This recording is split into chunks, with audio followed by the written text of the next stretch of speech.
Dobar dan, ovako lijep dan.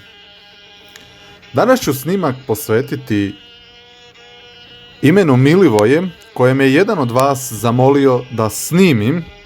Ime Milivoje je staro srpsko narodno i domaće ime. Dolazi od korijena mil, umilan, umiljat, mio čovjek, te nastavka i, voj i e. Svaki od tih nastavaka ima svoje zasebno i posebno značenje.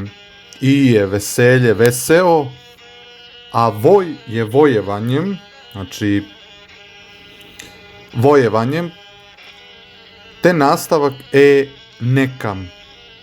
Ovo je jedno u nizu od tih vojničkih imena, gdje ne mora nužno voj biti na početku kao korijensko ime.